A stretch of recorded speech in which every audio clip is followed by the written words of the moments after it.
Kisah ini akan berpusat pada Rita, seorang penjaga toko sepatu yang baru saja terkena PHK setelah tempatnya bekerja mengalami kebangkrutan. Saat Rita tiba di depan gedung apartemennya, ia melihat kerumunan orang yang sedang menyaksikan sebuah mobil terbakar. Namun tanpa diduga, tepat di lokasi itu Rita justru diculik oleh seorang pria bertubuh tinggi besar bernama Marcy, yang mengaku terpaksa melakukan semua ini demi kebaikan Rita sendiri. Entah apa maksud sebenarnya dan tujuan di balik semua ini. Rita kemudian ditawari sebotol air minum dengan syarat tetap diam saat penutup mulutnya dilepaskan.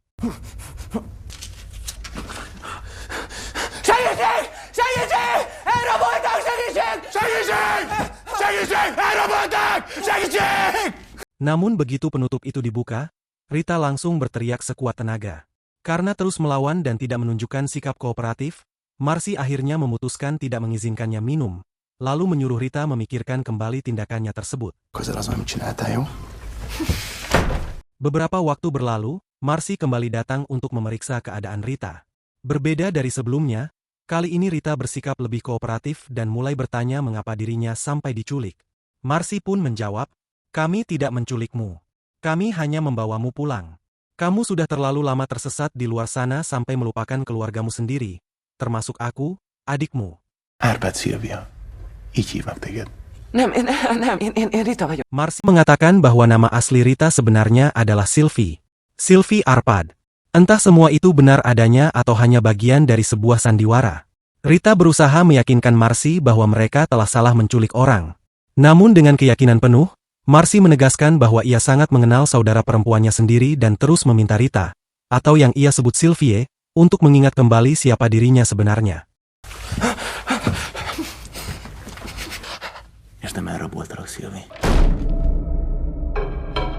Beberapa waktu kembali berlalu, saat Marcy datang lagi, Rita sudah berada dalam kondisi sangat kelaparan serta tersiksa secara mental maupun psikologis. Kali ini Marcy membawa semangkuk makanan, tetapi di saat yang sama ia terus menekan Rita agar mengakui identitas barunya sebagai Sylvie. Karena sudah tidak memiliki banyak pilihan, Rita akhirnya menuruti semua keinginan Marcy.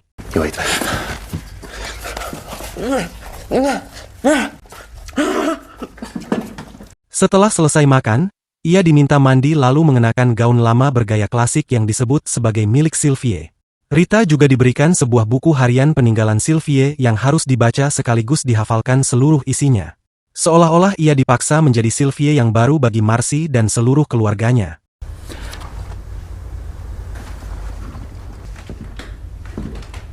Menyadari bahwa dirinya sedang dicuci otak agar berubah menjadi orang lain, Rita kembali memberontak dengan menjatuhkan buku harian itu. Akibat tindakannya, ia kembali diikat dan dikurung lebih lama hingga membuat kondisi mentalnya semakin tertekan dan tubuhnya kian tidak berdaya.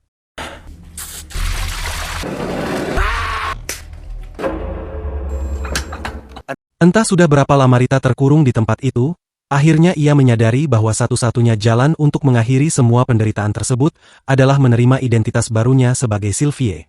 Sejak saat itu, Rita mulai mempelajari buku harian milik Sylvie dan menghafal satu persatu anggota keluarga yang tinggal di rumah tersebut. Ternyata ada sosok papa, seseorang yang menjadi figur paling dihormati, paling disegani, sekaligus paling ditakuti oleh seluruh penghuni rumah, termasuk Marcy. Menariknya lagi, Sylvie yang kini harus diperankan Rita merupakan anak kesayangan papa, sosok yang paling beliau cintai. Saat Marcy kembali muncul, Rita sudah sepenuhnya masuk ke peran sebagai Sylvie dan mampu berakting dengan sangat meyakinkan. Marcy bahkan sempat terdiam ketika Rita mengatakan bahwa papa jauh lebih menyayanginya dibandingkan dirinya maupun saudara-saudara yang lain. Karena menganggap proses cuci otak itu telah berhasil, untuk pertama kalinya Rita dibawa keluar dari ruang isolasi dan dipertemukan langsung dengan seluruh anggota keluarga yang tinggal di rumah tersebut.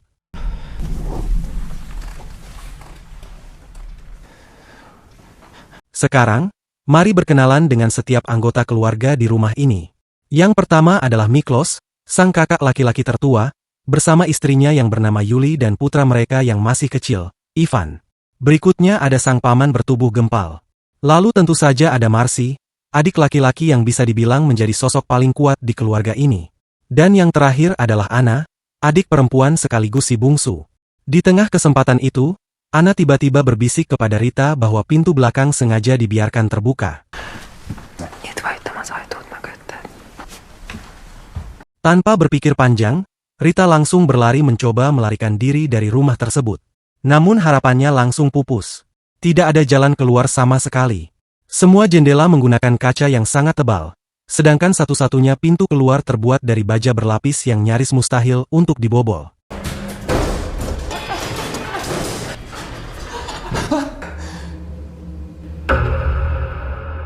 Pada akhirnya Rita menyadari bahwa semua kejadian tadi hanyalah bagian dari ujian kepatuhan. Mereka ingin memastikan apakah Rita benar-benar sudah menerima identitas barunya sebagai Sylvie, atau justru masih menyimpan keinginan untuk kabur dan melawan. Untuk pertama kalinya pula, Rita dan kita akhirnya bisa melihat langsung sosok Papa yang selama ini begitu dihormati sekaligus ditakuti. Papa kemudian menunjukkan foto-foto putrinya, Sylvie, yang jelas memiliki wajah berbeda dengan Rita. Namun Papa tetap bersikeras meyakini bahwa Rita adalah Sylvie, putrinya yang akhirnya telah kembali.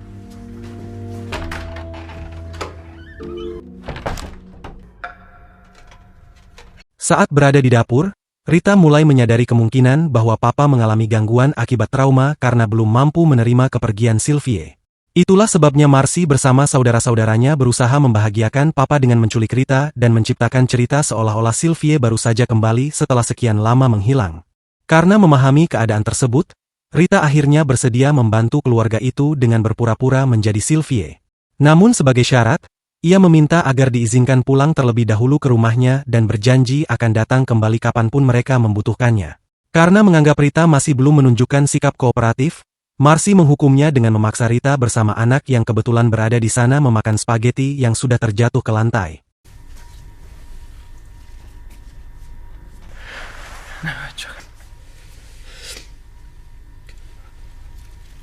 Keesokan paginya, saat semua orang sedang sarapan, Rita tiba-tiba menanyakan keberadaan anak bungsu Yuli yang tidak terlihat ikut makan. Suasana seketika menjadi hening, sebab Yuli sebenarnya tidak memiliki anak bungsu. Anak semata wayang Yuli hanyalah Ivan yang saat itu juga berada di meja makan. Padahal berdasarkan buku harian Sylvie yang telah dipelajari Rita, Yuli seharusnya memiliki 2 orang anak, yaitu Ivan dan seorang adik yang paling kecil. Menyadari telah terjadi kesalahan dalam cerita yang mereka bangun, Papa langsung memarahi Marcy karena kelalaiannya. Papa bahkan memukul Marcy menggunakan sebuah buku, lalu memaksanya bersujud dan meminta maaf kepada Rita karena telah membuatnya kebingungan. Meski bertubuh tinggi dan kekar, Marcy ternyata sangat takut kepada Papa, sama seperti seluruh penghuni rumah tersebut.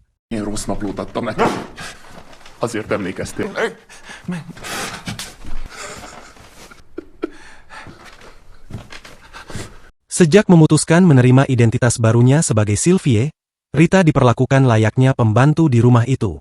Ia diminta mengepel lantai, mengerjakan berbagai pekerjaan rumah, bahkan harus menulis puisi karena Sylvie memang dikenal gemar membuat puisi.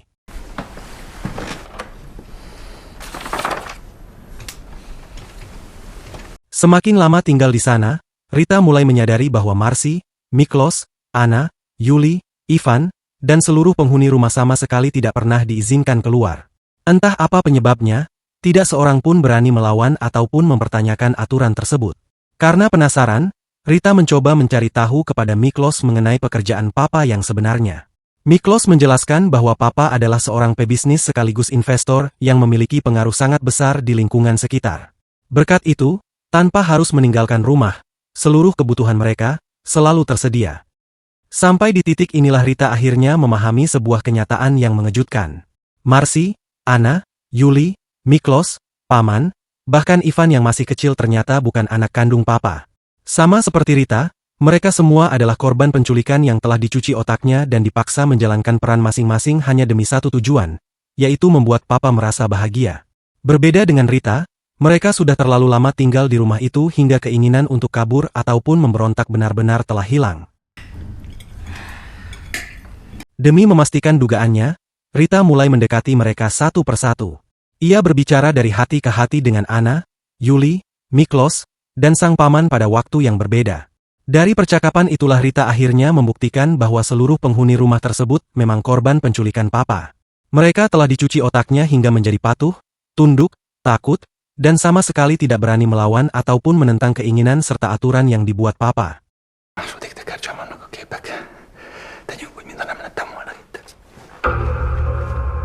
Suatu malam saat makan bersama, Papa mengutarakan keinginannya untuk mencetak foto keluarga terbaru sekaligus mengadakan makan bersama. Itu berarti seseorang harus keluar rumah untuk mencetak foto sekaligus membeli seluruh bahan makanan. Mendengar hal itu, semua anggota keluarga langsung berebut ingin menjadi orang yang ditugaskan. Namun karena Sylvie adalah anak yang paling disayangi Papa, akhirnya Rita yang mendapat kesempatan tersebut. Na menjél, élvezd kicsikét a napsütést. Vegyél. Saat baru melangkah keluar rumah, seorang wanita suruhan Papa yang berpura-pura menjadi tetangga langsung ikut menemaninya. Alasannya memang untuk berbelanja bersama, tetapi tujuan sebenarnya adalah mengawasi Rita agar tidak mencoba melarikan diri. Tak ingin membuang kesempatan, Rita diam-diam meminta pertolongan kepada pegawai tempat cuci foto dan pedagang sayur yang ditemuinya. Namun hasilnya sama sekali di luar harapan. Menyadari bahwa hampir seluruh lingkungan itu berada di bawah pengaruh Papa, Rita kemudian mencoba meminta bantuan kepada beberapa pejalan kaki. Sayangnya, usahanya kembali gagal. Segítsen, kérem, erre voltak. Kérem, segítsen, erre voltak. Hívják, kérem, a rendőrséget. Bahkan ketika mencoba berlari, Marcy langsung menghentikannya dan justru mengajak Rita berkeliling kota. Rita kemudian dibawa menuju toko sepatu tempatnya dulu bekerja. Di sana ia mengetahui bahwa toko tersebut ternyata sudah dibeli oleh Papa. Bukan hanya itu, rumah kontrakan yang dulu ditempatinya kini sudah dihuni orang lain. Yang lebih mengejutkan lagi, tidak ada satupun tetangga maupun orang di sekitarnya yang mengingat atau mencarinya. Di momen itulah Rita benar-benar menyadari bahwa kehidupan lamanya telah lenyap. Sekalipun berhasil kembali, ia merasa bukan lagi siapa-siapa, tidak memiliki apapun, dan seolah tidak pernah benar-benar ada. Karena tidak lagi memiliki tempat untuk kembali, Rita akhirnya menerima identitas barunya sebagai Sylvie, putri kesayangan Papa. Jobb Sylvie vagy, mint eddig bármelyik Sylvie volt előtted. Setelah kembali ke rumah, makan malam pun berlangsung seperti biasa. Namun anggota keluarga lain mulai memprotes karena mereka juga ingin merasakan kesempatan keluar rumah, seperti yang dialami Rita hari itu. Keributan tersebut membuat Papa murka dan melarang semua orang melanjutkan makan malam. Setelah Papa meninggalkan meja makan, Rita justru tetap makan dengan santai tanpa menghiraukan yang lain.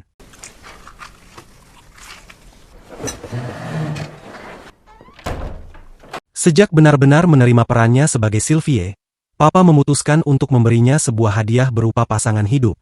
Artinya, mereka harus mencari korban baru untuk dijadikan anggota keluarga berikutnya. Tanpa menunggu lama, Rita dan Marcy segera keluar rumah untuk mencari seorang pria yang dianggap cocok menjadi pasangan Sylvie. Marcy sendiri sudah memiliki target, yaitu seorang pria pengangguran yang hidup sebatang kara tanpa keluarga. Menurutnya, pria itu adalah kandidat yang paling tepat untuk bergabung dengan keluarga mereka. Malam harinya, rencana penculikan pun dijalankan. Rita ikut terlibat dan memainkan perannya dengan sangat meyakinkan sebagai putri kesayangan Papa. Sementara ia hanya duduk tenang menyaksikan seluruh proses berlangsung. Maszk.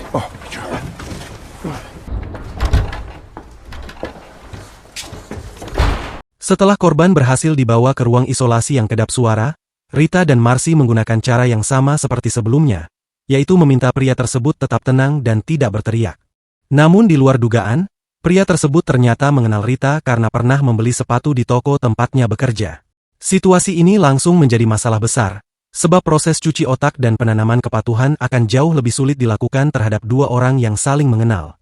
Tak ingin mengambil risiko dimarahi Papa, Marcy tanpa pikir panjang langsung menghajar pria itu hingga kehilangan nyawanya.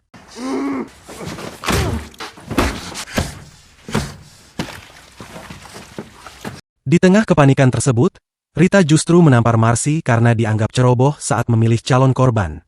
Awalnya Marcy tampak hendak membalas kemarahan itu. Namun begitu Rita mengancam akan melaporkan semuanya kepada Papa, sikap Marcy langsung berubah. Ia seketika tunduk, patuh, bahkan berlutut di hadapan Rita. Setelah keluar dari ruang isolasi, Rita yang kini sepenuhnya berperan sebagai Sylvie menemui Papa dan meyakinkannya bahwa semuanya berjalan sesuai rencana. Sejak saat itu, Rita mulai memanfaatkan posisinya sebagai anak kesayangan Papa untuk memperbesar pengaruhnya. Perlahan, ia membuat seluruh penghuni rumah tunduk kepadanya sekaligus mengarahkan pikiran mereka agar berada di pihaknya. Beberapa waktu kemudian, semua anggota keluarga kembali berkumpul di meja makan bersama Papa. Kali ini Papa mulai mendesak agar calon suami Rita segera dihadirkan. Dengan tenang, Rita berpindah ke kursi yang tepat berhadapan dengan Papa, lalu berkata bahwa keluarga ini membutuhkan kepala keluarga yang baru agar mampu menghadapi kerasnya dunia luar. Ucapan itu secara tidak langsung menjadi tantangan kepada Papa untuk melepaskan posisinya sebagai pemimpin keluarga. Ezt nem tetted. Én teremtettelek.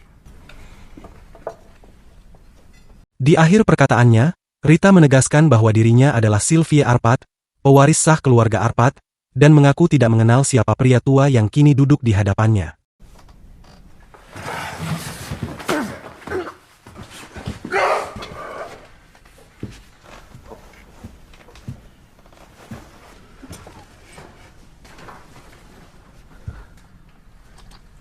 Setelah seluruh anggota keluarga akhirnya menentukan pilihan mereka, Rita berdiri untuk mengakhiri semuanya. Tak lama kemudian, Papa pun menemui ajalnya. Seusai kejadian itu, Rita memasuki ruang pribadi Papa yang dipenuhi barang-barang milik para korban penculikan. Dengan bantuan Marcy, Rita akhirnya berhasil meninggalkan rumah tersebut.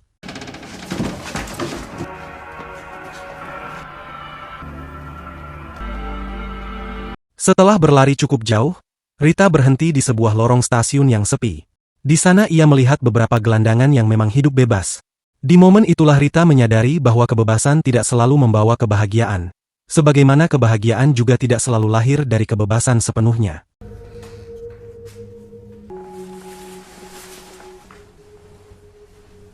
Pada akhirnya Rita memilih kembali ke rumah itu karena merasa kehidupan di luar ternyata tidak seindah yang selama ini dibayangkan. Meski semua berawal dari kebohongan, Rita memutuskan tetap tinggal sebagai Sylvie sekaligus menggantikan posisi Papa sebagai pemimpin keluarga. Namun bagian yang paling mengerikan terjadi di akhir cerita. Saat Marcy mengatakan bahwa Papa masih berkeliaran di luar sana, Rita yang semalam ikut mengakhiri hidupnya hanya tersenyum tenang sambil berkata, "Kita akan menemukannya lagi." Bukan untuk menyelamatkan siapapun, melainkan demi mencari sosok baru yang akan mengisi kursi kosong di meja makan keluarga itu. Tanpa disadari, perempuan yang awalnya hanyalah seorang korban kini telah berubah menjadi sosok yang bahkan jauh lebih berbahaya daripada Papa sendiri. Hazahozzuk. Apa yang dialami Rita dalam film ini memiliki penjelasan psikologis yang dikenal dengan istilah Stockholm Syndrome. Kondisi ini menggambarkan situasi ketika korban penculikan atau kekerasan justru mulai membentuk ikatan emosional dengan pelakunya. Hal itu bukan karena korban lemah atau bodoh, melainkan karena otak manusia secara tidak sadar dapat membangun mekanisme tersebut sebagai strategi untuk bertahan hidup. Saat seseorang merasa hidupnya berada dalam ancaman, lalu sang penculik memilih untuk tidak menyakitinya, rasa lega yang muncul perlahan berubah menjadi rasa terima kasih. Dari situlah rasa terima kasih tersebut berkembang menjadi ikatan emosional.